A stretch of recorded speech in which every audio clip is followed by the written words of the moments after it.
તો નમસ્કાર, હું છું વિપુલ ને તમે જોઈ રહ્યા છો ઘણું બધું. તો રાજુ કરપડાએ રાજીનામું આપ્યું છે. આમ આદમી પાર્ટીમાં પહેલા હતા, તેમને રાજીનામું આપ્યું છે. એ બાદ હવે ગોપાલ ઇટાલિયાએ પણ પત્રકાર પરિષદ સંબોધી હતી.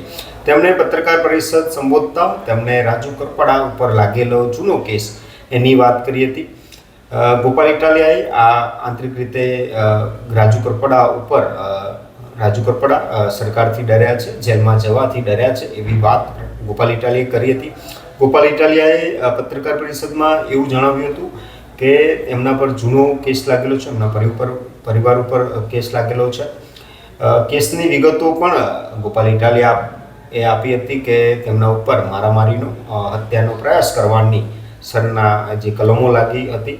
એના કારણે એમની જે દિવસે રાજુ કરપડાની પત્રકાર પરિષદ હતી, એટલે કે 12 ફેબ્રુઆરી, એ જે દિવસે તેમણે પત્રકાર પરિષદ સંબોધી હતી. એટલે કે જે દિવસે તેમની હિયરિંગ હતી, કોર્ટમાં હિયરિંગ હતી, એ દિવસે રાજુ કરપડાએ પત્રકાર પરિષદ સંબોધી હતી. આ બાદ મામલો જાહેર થયો છે. ગોપાલ ઇટાલિયા ઉપર પણ આરોપો રાજુ કરપડાએ લગાવ્યા હતા કે ગોપાલ ઇટાલિયાએ મારા ઉપર ન બોલવાના શબ્દો બોલ્યા છે, એવું પણ એમણે કહ્યું હતું. હવે ગોપાલ ઇટાલિયાએ આરોપો લગાવ્યા છે. ગોપાલ ઇટાલિયાએ રાજુ કરપડા વિશે શું કહ્યું એ આપણે સાંભળીએ. એમને પત્રકાર પરિષદમાં શું કહ્યું હતું. એ સમયે જે કાંઈ યોગદાન આપ્યું પાર્ટીને અને ગુજરાતના લોકો માટે, એ યોગદાન બદલ હું એમનો આભાર વ્યક્ત કરું છું. એમના પરિવારનો પણ આભાર વ્યક્ત કરું છું. અને આજે એમનો આભાર માનતા એક ખેદ વ્યક્ત કરવો છે કે આજે જ્યારે રાજુભાઈ અમારી સાથે નથી, આમ આદમી પાર્ટી સાથે નથી, એ વાતનું દુઃખ તો છે અને છે જ, પણ એના કરતાં પણ 1000 ગણું વધુ દુઃખ આજે રાજુભાઈનો ચહેરો અને શબ્દો જોઈને મને થયું છે. મેં રાજુભાઈને હંમેશા મારી બાજુમાં બેસીને બોલતા, માઇકમાં મંચ ઉપર એક સાથે અમે બેઠા હોઈને બોલતા સાંભળ્યા છે. એમના અવાજમાં ગર્જના હતી, એમના ચહેરા ઉપર કાયદેસરનું એક જનૂન અને એક આક્રોશ હતો લોકો માટે લડવાનો. અને જ્યારે તે બોલતા ત્યારે સાંભળનાર લોકોના હૃદય સુધી વાત પહોંચતી, ખેડૂતોના હૃદય સુધી પહોંચતી. પણ આજે તેઓ જે બોલતા હતા એ શબ્દો એમના હૃદયમાંથી નહીં, સ્ક્રિપ્ટમાંથી આવતા હોય એ પ્રકારના શબ્દો હતા. જે શબ્દોમાં કોઈ દમ નહોતો, વજન નહોતો, એ શબ્દોમાં કોઈ તાકાત નહોતી. જ્યારે અમારી સાથે હતા, આમ આદમી પાર્ટી સાથે, ત્યારે જે બોલતા ત્યારે શબ્દોમાં તાકાત હતી. શબ્દો હૃદય સોંસરવા નીકળી જાય એ પ્રકારના પ્રભાવી શબ્દો એમના મોઢેથી આવતા હતા. આજે એમના ચહેરા પર નૂર નહોતું. આજે એમના ચહેરા પર એક ગ્લાનીનો ભાવ હતો. કંઈક ખોટું કરી રહ્યા હોય, કંઈક ન કરવાનું કરી રહ્યા હોય એવો ભાવ હતો. ને એટલા માટે એમનો ચહેરો પણ આજે પહેલા જેવો નહોતો. એ જોઈને મને દુઃખ થયું કે એક લડાયક યોદ્ધા જેવો માણસ આજે આટલો લાચાર બનીને ટીવી કેમેરા સામે બેઠો છે, એ હું ન જોઈ શક્યો. એટલે મેં આખી પ્રેસ કોન્ફરન્સ જોવાનું પણ ટાળ્યું કે હું રાજુભાઈને લાચાર નજરમાં નહીં જોઈ શકું, ડરેલા નહીં જોઈ શકું. હું રાજુભાઈને મેં હંમેશા એક નીડર માણસ તરીકે જોયા છે. અને આજે એમના ચહેરા ઉપર લાચારી, ડર જેલમાં જવાનો, એના શબ્દોની અંદર ડર કે જેટલી સ્ક્રિપ્ટ આપી છે એ સ્ક્રિપ્ટ પ્રમાણે નહીં બોલું તો કદાચ મને આમ થઈ જશે, તેમ થઈ જશે. રાજુભાઈએ ખૂબ બધા રાજકીય પ્રકારના આરોપો, આક્ષેપો અમારી પાર્ટી ઉપર, કરદાકાંડને લઈને બનેલી ઘટના ઉપર બધું જ કર્યું. પણ એમણે એક વાત ગુજરાતની જનતાથી છુપાવી, જે વાત હું તમારા સુધી મૂકવા માંગુ છું કે રાજુભાઈએ આવું પગલું કેમ ભરવું પડ્યું. કારણ કે એમના ઉપર કુલ 3 કેસો છે. 2022ની વિધાનસભાની ચૂંટણીમાં એફિડેવિટ કર્યું, એમાં એમણે 3 કેસોનો ઉલ્લેખ કર્યો છે. એક કેસ 326 એટલે કે ટાંટિયા તોડી નાખવાનો કેસ, હાથ પગ ભાંગી નાખવાનો કેસ. 2 કેસ બીજા જાનથી મારી નાખવાની કોશિશ કરવાના કેસ. જે ટાંટિયા તોડવાનો કેસ છે એ કેસમાં એમને 2022ની ચૂંટણી પછી 5 વર્ષની સજા પડી ચૂકી છે. અને જે સજા એ વખતે પડી ત્યારે પાર્ટીમાં અમારે બધાએ ચર્ચા થઈ હતી, ત્યારે ખૂબ ડરતા હતા કે હવે શું થશે શું થશે. ત્યારે અમે બધાએ કીધું કે કોઈ ચિંતા કરવાની જરૂર નથી, આ બધું કોર્ટમાં આપણે સારી રીતે બધા આગળ વધીશું અને કોઈ તકલીફ નહીં પડે.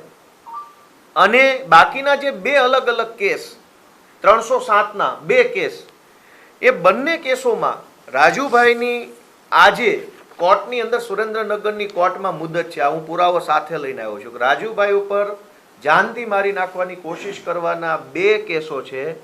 બંને કેસમાં સુરેન્દ્રનગરમાં આજે જ તારીખ છે, 12મી ફેબ્રુઆરીના રોજની તારીખ આજે કોર્ટમાં છે.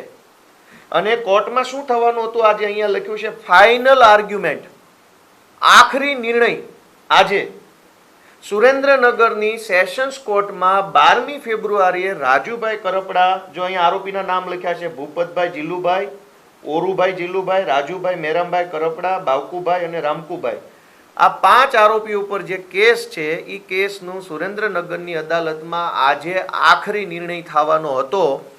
એટલે ભાજપ તરફથી એમના ઉપર પૂરું દબાણ કરવામાં આવ્યું કે જો 12 તારીખે પ્રેસ કોન્ફરન્સ કરીને આમ આદમી પાર્ટી ઉપર સ્ક્રિપ્ટ પ્રમાણેના આરોપ નહીં લગાવવામાં આવે તો કોર્ટમાં કંઈ પણ થઈ શકે છે. અને બંને કેસોમાં એક જ તારીખ, 2 અલગ અલગ કેસ છે. આ કેસનો નંબર છે 43/2018, સેશન્સ કોર્ટનો કેસ છે 43/2018, આ છે 44/2018. બંને કેસમાં આજે ફાઇનલ હિયરિંગ છે. અને જો રાજુભાઈ આજે આ પ્રેસ કોન્ફરન્સ કરીને ભાજપે આપેલી સ્ક્રિપ્ટ પ્રમાણે આરોપ ન લગાવતા તો કદાચ આજે એમને કોર્ટની અંદર કોઈ મોટી સજા પડવાની સંભાવના હતી. એટલે લાચારીમાં, મજબૂરીમાં, ડરના કારણે એમણે આ પગલું ભરવું પડ્યું છે. એ આજે આ 2 પુરાવા ઉપરથી સાબિત થાય છે.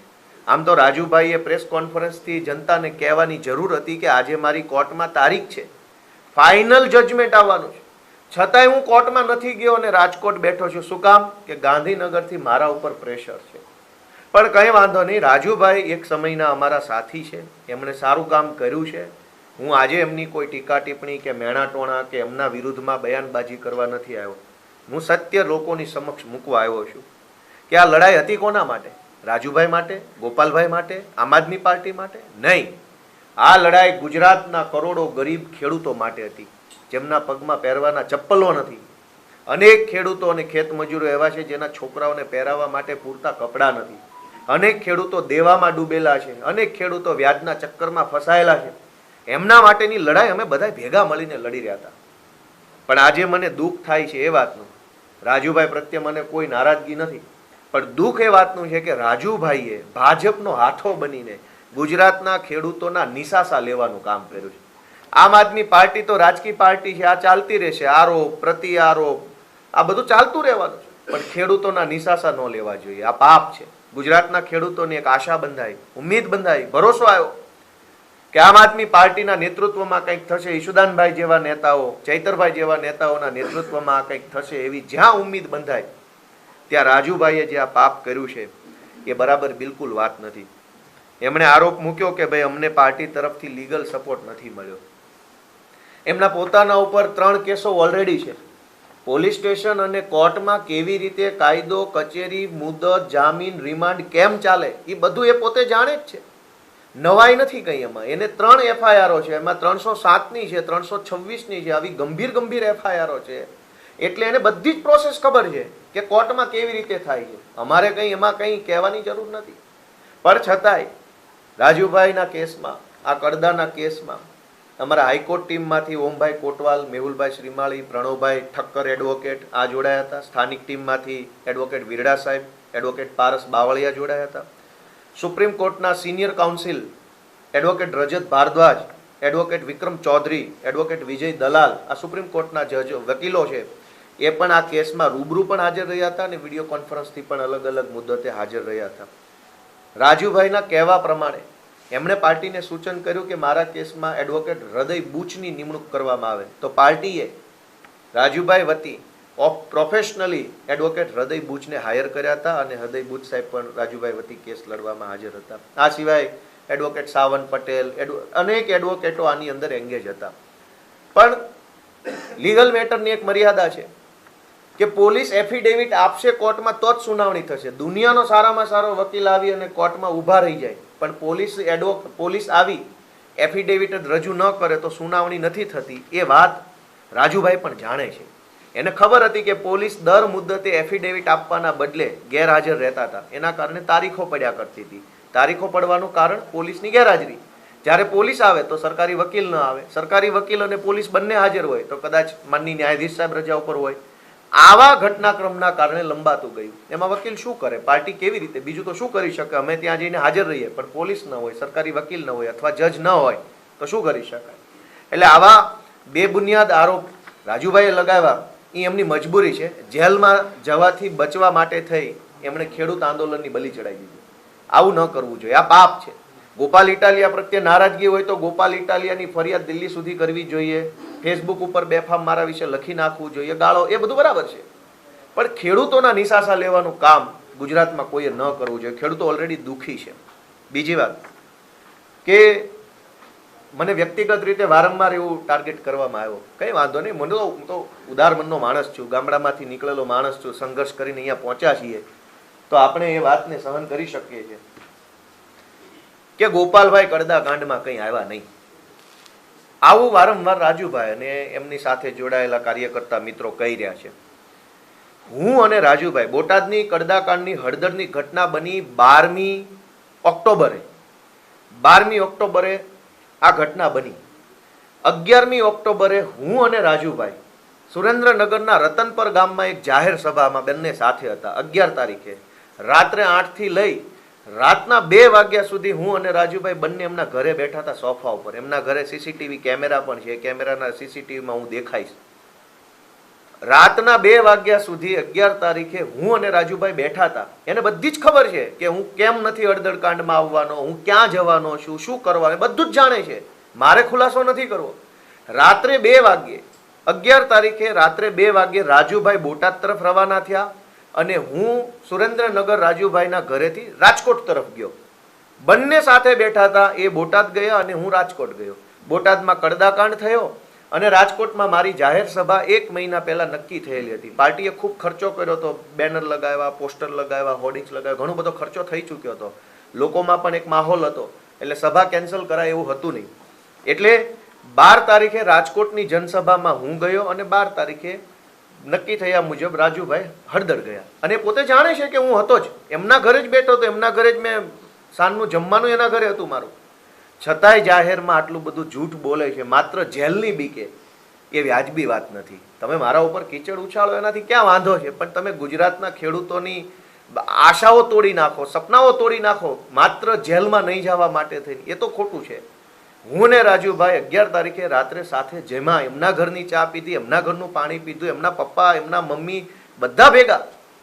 પછી હવે બહાર આવીને ખાલી જેલની બીકે, જેલમાં ન જવું પડે, સજા ન થઈ જાય એટલા માટે એમ કહેવું કે ગોપાલભાઈ કડદામાં ક્યાંય આવ્યા નહીં, એ તો બહુ ખોટી બાબત છે. આવું જેલની બીકે રાજુભાઈ બોલશે એવું મેં ધાર્યું નહોતું. હું તો એને મરદ માણસ માનતો હતો, ગર્જના કરતો માણસ માનતો હતો, પણ બે મામૂલી કેસની અંદર રાજુભાઈ જો આવું વર્તન કરવા લાગે એ વ્યાજબી વાત નથી. ત્યાર પછી મહત્વનો મુદ્દો તો એ છે કે રાજુભાઈએ ઘણી ફરિયાદો કરી. આમ તો આ બધા ખુલાસાનો કોઈ અર્થ નથી, કેમ કે સમય બલવાન નહીં, મનુષ્ય બલવાન. આપણે મહાભારતના યુદ્ધમાં જોયું કે અર્જુનના એક તીરથી આખી કૌરવોની સેના હણાઈ જતી હતી અને સમય પલટાયો તો કાબાએ આવીને અર્જુનને લૂંટી લીધો. રાજુભાઈ કે ગોપાલ ઇટાલિયા મહાન નથી, સમય મહાન છે. આ ગુજરાતના કરોડો લોકોએ આમ આદમી પાર્ટીને પ્રેમ આપીને પાર્ટી મોટી બનાવી છે. કોઈ એક વ્યક્તિથી કાંઈ થતું નથી. ગોપાલભાઈથી ના થાય ને પ્રવીણભાઈથી ના થાય. પણ જેલમાં માત્ર રાજુભાઈ નહોતા. જેલમાં અમારા પ્રદેશ ફ્રન્ટલ અધ્યક્ષ પ્રવીણભાઈ રામઈ હતા.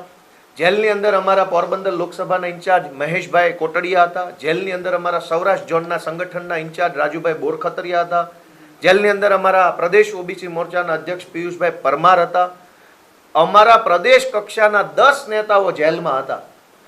10 માંથી 9 ને કોઈ ફરિયાદ નથી. લીગલ સેલની, પાર્ટીની, સંકલનની, કેન્દ્રીય નેતૃત્વ 9 લોકોને કોઈ કમ્પ્લેન નથી. માત્ર રાજુભાઈને જ કમ્પ્લેન છે. શું કામ?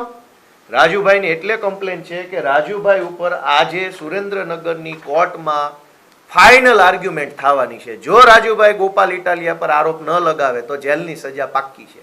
આ લઈ અહીંયા final argument Surendranagar session court, case number 44/2018 અને એનું પ્રિન્સિપાલ ડિસ્ટ્રિક્ટ સેશન જજ, એમાં આરોપી નંબર 3 તરીકે રાજુભાઈ. માત્ર જેલમાં જવાથી બચવા માટે થઈ ગુજરાતના કરોડો લોકોનો વિશ્વાસ તોડવો એ બહુ મોટું પાપ છે. આ સિવાય મહત્વની બાબત, આ તો બોલીએ તો કાદવ ઉછાળીએ એવું લાગે, પણ કહેવું જરૂરી છે કે અમે એ જાણીએ છીએ કે રાજુભાઈને 31 તારીખે જેલની અંદર કયા આઈપીએસ અધિકારી કેટલા કલાક મળ્યા અને શું ચર્ચા કરી એની પાક્કી વિગત છે જ મારી પાસે. અને રાજુભાઈ ગાંધીનગરમાં ગૃહમંત્રીને કયા રોડ ઉપર કયા બંગલામાં કેટલા વાગ્યે મળ્યા એ પણ વિગત છે. એટલે રાજુભાઈએ કોઈ મહાનતા બતાવવાની જરૂર નથી. મહાનતા તો ગુજરાતના ખેડૂતોની છે કે રાજુભાઈ જેવા માણસને આટલી બધી એણે પ્રસિદ્ધિ આપી. અને બદલામાં રાજુભાઈ શું કર્યું? ગાંધીનગરમાં ગૃહમંત્રી સાથે ગુપ્ત બેઠકો કરી પોતાના કેસનો સોદો કરી લીધો. આ સુરેન્દ્રનગરની સજામાંથી બચવાનો સોદો કર્યો અને ગુજરાતના ખેડૂતોનો જે અવાજ છે એનો સોદો ગાંધીનગરમાં કરવાનું કામ કર્યું છે. આ સોદો બિલકુલ વ્યાજબી નથી. રાજુભાઈનું એવું કહેવાનું છે કે પાર્ટીએ અમે જેલમાં ગયા તો અમારા માટે કોઈ પ્રયત્ન ન કર્યો. હળાહળ જૂઠ બોલવાની પ્રેક્ટિસ ભાજપમાં જોડાતા પહેલા જ રાજુભાઈને આવડી ગઈ. એ બહુ સારી બાબત કહેવાય. કેમ કે હવે એમનો રસ્તો ભાજપ તરફ છે. જૂઠું બોલતા શીખવું પડે.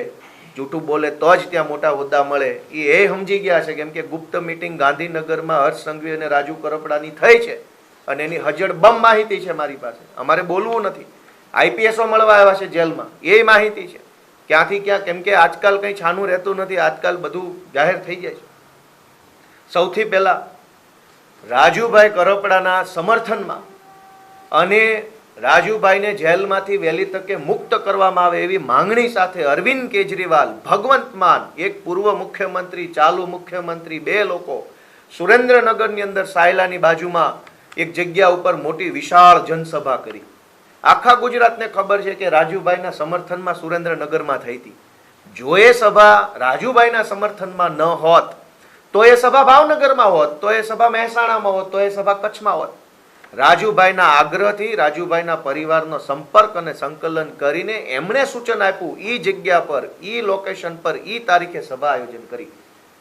પાર્ટીએ કરોડો રૂપિયાનો ખર્ચો કર્યો રાજુભાઈના સમર્થનમાં. સભા, સ્ટેજ, શમિયાણું, માઇક, મંડપ, ચા, નાસ્તો, વાહનો. રાજુભાઈ માટે કરોડોનો ખર્ચો કર્યા પછી આજ માત્ર જેલમાં ન જવું પડે એટલા માટે આટલી મોટી પાર્ટીએ જે પ્રયત્ન કર્યો એ પ્રયત્ન ઉપર કીચડ ઉછાળવાનું કામ રાજુભાઈ જેવા માણસને શોભે નહીં. અમે તો માનતા હતા કે આ મરદ માણસ છે, એક નીડર માણસ છે. અમને તો એમ હતું કે આ લડાયક માણસ છે, ખૂબ આગળ જશે. પણ અમને એવી નથી ખબર કે આટલું હળાહળ જૂઠ બોલશે. આમ આદમી પાર્ટીએ કુલ 8 જેટલી કિસાન મહાપંચાયતો રાજુભાઈના સમર્થનમાં કરી. એમાં સુરેન્દ્રનગરમાં 31 ઓક્ટોબરે, ખંભાળિયામાં 9મી નવેમ્બરે, તાલાળાગીરમાં 11 નવેમ્બર, વ્યારામાં 23 નવેમ્બર, આંકલાવમાં 29 નવેમ્બર, પાલનપુરમાં 30 નવેમ્બર, અમરેલીમાં 7 ડિસેમ્બર અને રાપરમાં 14 ડિસેમ્બર. આટલી જનસભાઓ રાજુભાઈના સમર્થનમાં પાર્ટીએ કરી. પાર્ટીએ ખૂબ બધો ખર્ચો કર્યો. માઇક, મંડપ, ખુરશી, ચા, નાસ્તો, કેમેરા બધા પાછળ ખર્ચો કર્યો. શું કામ? કે રાજુભાઈના નેતૃત્વમાં ગુજરાતના ખેડૂતોની જે લડાઈ ચાલે છે એ લડાઈ ગુજરાતના જન જન સુધી પહોંચે એ માટે અમે બધાએ પ્રયત્ન કર્યો. કેજરીવાલ સાહેબ રાજુભાઈ અને પ્રવીણભાઈને જેલમાં બંધ સાથીઓને મળવા માટે રાજકોટ આવ્યા અને રાજકોટ આવીને 2 દિવસ રોકાયા જેલ પ્રશાસન સાથે. મેં પોતે જે રાજકોટના એસપી સાથે, રાજકોટના કલેક્ટર સાથે, જેલના અધિકારી સાથે, રાજકોટ રીડર પીઆઈ સાથે મેં પોતે મારા ફોનથી વાત કરેલી છે જેલમાં મળવા બાબતે. ધરાહાર ન મળવા દીધા. અરવિંદ કેજરીવાલ સાહેબે ખૂબ પ્રયત્ન કર્યો મળવાનો, પણ ન મળવા દીધા. ત્યારબાદ હું પોતે રાજકોટ જેલ ગયો હતો, મને ન મળવા દીધો. પણ સાગરભાઈ અને અમારા મનોજભાઈ સોરઠિયા છે એ કે રાજુભાઈ અને પ્રવીણભાઈને જેલમાં મળવા ગયા પણ હતા અને મળ્યા પણ હતા.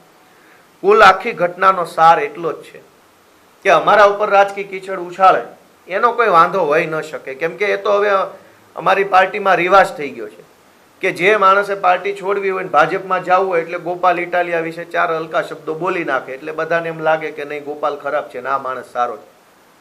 પાટીદાર અનામત આંદોલનથી લઈ આજ દિવસ સુધીનો ઇતિહાસ છે કે ખાનખાના લોકોએ પાર્ટી બદલી નાખી. ખાનખાના લોકો જેલની, પોલીસની અને ભાજપની બીકે પલટી મારી ગયા છે. આ ગોપાલ ઇટાલી એક જ મરદ મૂછાળો માણસ છે જે આજે ખોખારો ખાઈને ભાજપની સામે ઊભો છે. અમારી ઉપર એક આંગળી ઉઠાવનારા લોકોએ વિચારવું પડે કે તમે કેટલો સંઘર્ષ કર્યો છે. પાટીદાર આંદોલન વખતે પણ જેલમાં જવાના ડરથી પાટીદાર આંદોલન વેચી નાખનારા લોકો હતા જ કે જેલમાં ન જવું પડે એટલે આંદોલન વેચી નાખ્યું, ભાજપને ત્યાં ગીરવે મેલ્યું. રાજુભાઈએ પણ આજે એવું જ કાયરતાભર્યું કામ કર્યું છે. મને બહુ દુઃખ થાય છે કે અમે આવું ધાર્યું નહોતું કે રાજુભાઈએ જેલમાં ન જવું પડે, સજા ન થઈ જાય. હું 10 વખત બતાવીશ કે આજે 12 તારીખે જ સુનાવણી છે, 11 નહીં, 9 નહીં ને 14 નહીં. આજે જ 12 તારીખે સુરેન્દ્રનગરની અદાલતમાં ફાઇનલ આર્ગ્યુમેન્ટ ઉપર કેસ છે. ફાઇનલ શબ્દનો અર્થ થાય આખરી, અંતિમ, લાસ્ટ. જો રાજુભાઈ આજે કીચડ ન ઉછાળતા તો બની શકે કે આ કેસમાં આજે જ એમને સજા થઈ જતી. પણ હવે એમણે ભાજપની સ્ક્રિપ્ટ પ્રમાણે જે કાંઈ કહી દીધું છે એટલે બની શકે કે કદાચ આમાં થોડીક એને રાહત થઈ જાય. પણ મારું અંતે એટલું જ કહેવું છે કે અમે લોકો નિષ્ઠાથી કામ કરીએ છીએ. અમારી નિષ્ઠાનો સાક્ષી ઈશ્વર છે. ભગવાન જોઈ રહ્યો છે કે ઈશુદાન ગઢવી, ગોપાલ ઇટાલિયા, ચૈતર વસાવા, મનોજ સોરઠિયામાં કેટલી નિષ્ઠા છે. અમારી નિષ્ઠાને જોઈને ભગવાન અને ગુજરાતની ભગવાન જેવી જનતાએ આમ આદમી પાર્ટીને આટલી મોટી બનાવી છે. આમ આદમી પાર્ટી મોટી કોઈ ચમત્કારથી નથી બનતી. લોકોની લાગણી, લોકોનો પ્રેમ, લોકોના આશીર્વાદથી બને છે. રાજુભાઈએ આ કાયરતા ભર્યું કામ કર્યું છે. માત્ર 2 મામૂલી કેસમાં જેલમાં જવાના ડરથી ગુજરાતના કરોડો લોકોના સપનાઓ તોડવાનું પાપ કર્યું છે. એ પાપનો લેખ તો ઈશ્વર લખશે. પણ આજે મારે બહુ ગર્વ સાથે અહીંયા બેઠેલા ભાઈ પ્રવીણ રામ, આયર સમાજનો દીકરો, કહેવાય છે કે વીર દેવાય તાપા બોદર, દીકરાના બલિદાન આપનાર કોમનો માણસ આજ વજનથી વટથી અમારી સાથે બેઠો છે. અમને ખુશી થાય છે કે મરદ માણસ આને કહેવાય. અમારા ચૈતરભાઈ વસાવા, બિરસા મુંડાનો વંશજ, એની ઉપર પણ 3-4 વખત હમણાં ધારાસભ્ય બન્યા પછી ખોટી FIR થઈ. પણ મરદ એ માણસને કહેવાય કે 3-4 નહીં 300 ખોટી FIR થાય તો ગર્જના સાથે જેલમાંથી બહાર આવે. મારે એક વાત જણાવતા તમને બહુ દુઃખ થાય છે કે રાજુભાઈ અને પ્રવીણભાઈને એક જ દિવસે જામીન મળ્યા. એક જ દિવસે જામીન મળ્યા, પણ રાજુભાઈને જેલ તંત્ર દ્વારા રાતના 10:30 જેલની બહાર કાઢી લેવામાં આવ્યા. જેલ તંત્ર આટલું મહેરબાન કેમ થયું? પ્રવીણ રામ તો બીજા દિવસે બપોરે જેલની બહાર, કેટલા વાગ્યા? 2 વાગે. પ્રવીણ રામ અને રાજુભાઈ એક જ ગુનાના આરોપી, એક જ જેલમાં બેઠેલા, એક જ દિવસે જામીન થયા. પ્રવીણ રામને જેલમાંથી બહાર કાઢવામાં બીજા દિવસના બપોરના 2 વાગ્યા. પણ રાજુભાઈ ઉપર તો ભાજપ મહેરબાન, ગાંધીનગર વાળા સાથે ગોઠવણ, સેમ ડે રાત્રે 10 વાગ્યે અમને જેલની બહાર કાઢવામાં આવ્યા છે. તો કાં જેલ તંત્ર રાત્રે 10 વાગ્યે મહેરબાન થઈ ગયું એમના ઉપર? 6 વાગ્યા પછી ક્યારેય કોઈ પણ કેદીને જેલની બહાર જવા દેવામાં આવતા નથી. રાજુભાઈ ગુજરાતના પહેલા એવા વ્યક્તિ છે જેને રાતના 10 વાગ્યે જેલ તંત્ર દ્વારા બહાર કાઢવામાં આવ્યા જામીનના કામે. બીજા દિવસે હું સવારે જ્યારે ગયો, એમના ઘરે હતો, એમના પરિવારને મળ્યો, મેં એમના પરિવાર પ્રત્યે સંવેદનાઓ વ્યક્ત કરી, ટેલિફોનમાં પણ સંવેદનાઓ વ્યક્ત કરેલી. ત્યારે ખૂબ કહેતા હતા કે ભાઈ મને સજા થાય એમ છે, મને તમે રહેવા દો, મને તમે, મારે નથી હવે આ કામ કરવું, મારે આ 2 કેસ છે, મારા પરિવારને આમ થાય એમ છે. મેં એમને સમજાવવાની કોશિશ કરી. મારી સાથે ત્યારે ગુલાબસિંહ યાદવ પણ હતા, અમારી પાર્ટીના પ્રભારી. એમણે પણ સમજાવવાની કોશિશ કરી. પણ આજે ખેર જે થયું તે થયું. હું ફરી એક વખત રાજુભાઈનો આભાર માનું છું. જે કાંઈ એમણે પાર્ટીમાં રહીને કામ કર્યું એ બદલ એમનો આભાર. અમને કોઈ નારાજગી નથી એમના પ્રત્યે. ઈશ્વર જોશે જેના હૃદયમાં નિષ્ઠા છે, જેની પાસે સત્ય છે એ આગળ વધશે, અને જેની પાસે અસત્ય છે એને નિયતિ એમના ઠેકાણે પાડશે. મારે વધારે કંઈ કહેવાનું રહેતું નથી. રાજુભાઈએ જેલના ડરથી ગુજરાતભરના લોકોના સપનાઓ તોડવાનું, ભરોસો તોડવાનું કામ કર્યું છે. ત્યારે એમની એક મારી વિનંતી છે કે માત્ર 307ના આ 2 કેસ નહીં, કડદાવાળો કેસ પણ ભાજપ પાછો ખેંચી લે એવી કોશિશ એ કરજો, જેથી કરીને નિર્દોષ ખેડૂતો હેરાન ન થાય. કેમ કે ડીલ તો કરી જ છે, કેસોની ડીલ તો કરી જ છે.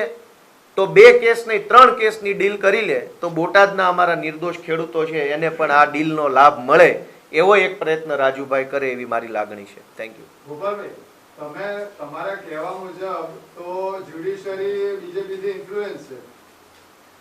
આજે જો ચુકાદા હોય અને એના ડરથી રાજુભાઈએ કર્યું હોય તો ધેટ મીન્સ કે you are telling that judiciary is influenced by the BJP. હું આ કાગળ ઉપર જે સરકારી વેબસાઇટમાં પ્રિન્ટ થઈને આવ્યું છે બતાવું છું. આ કાગળમાં એવું લખ્યું છે કે 12 ફેબ્રુઆરીએ મુદત છે, એ મુદતમાં ફાઇનલ આર્ગ્યુમેન્ટ થવાની છે, સુરેન્દ્રનગરની કોર્ટમાં છે. બસ આ લખ્યું છે, જે હું કહી રહ્યો છું કે આજે ફાઇનલ હિયરિંગ છે તો છે. એ રાજુભાઈ જાણે છે, ભાજપે જાણે છે, અને મેં હવે ગુજરાત આખાને બતાવ્યું કે આજે જ, અને એક કેસમાં નહીં 2 કેસની સુનાવણી આજે છે. 2 બંને કેસ જાનથી મારી નાખવાની કોશિશના ગુનાઓ છે, 307ના ગુના, બંનેમાં આજે જ સુનાવણી છે અને ફાઇનલ સુનાવણી છે. અને એટલે જ આજે જ પ્રેસ કોન્ફરન્સ કરવી પડી, 11 તારીખે નહીં, 13 તારીખે નહીં. તો આજે રાજુભાઈ આરોપી તરીકે કોર્ટમાં હોવા જોઈતા હતા કે રાજકોટ હોવા જોઈતા હતા? તો કોર્ટમાં નથી. ફાઇનલ આર્ગ્યુમેન્ટ વખતે આરોપીએ હાજર રહેવું પડે. પોતાના બચાવમાં કંઈ કહેવા માંગતા હોય તો કહેવું પડતું હોય છે. હું વકીલ છું, જાણું છું. એટલે પણ આજે તેઓ કોર્ટમાં નથી અને રાજકોટમાં છે. એનો અર્થ શું?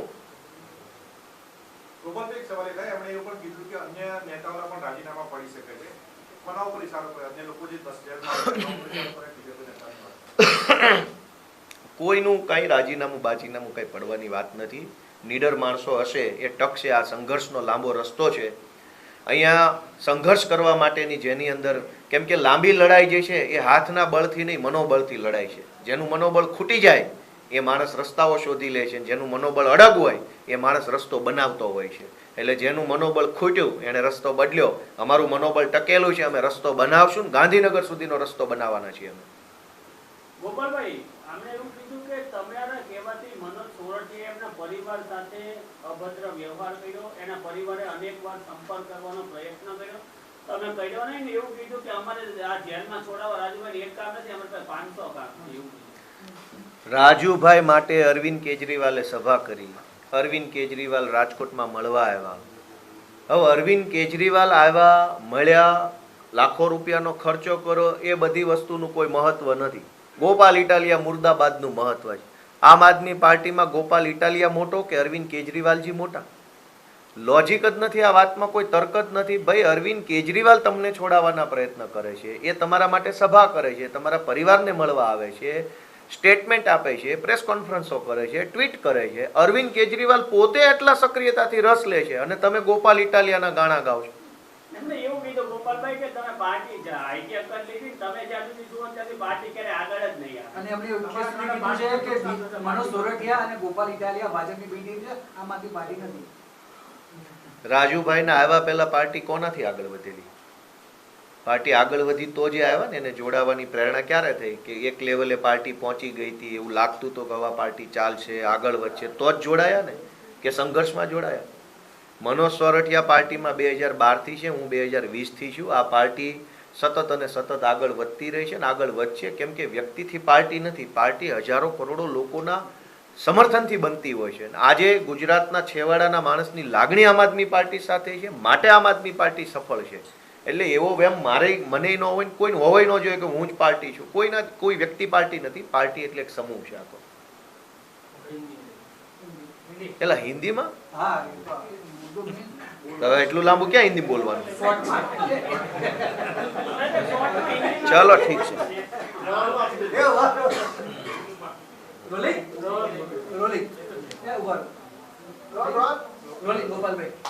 आज बेहद दुख के साथ ये बताना पड़ रहा है कि हमारे एक समय के साथी श्री राजूभाई करपड़ा जी ने आम आदमी पार्टी का साथ छोड़ा है.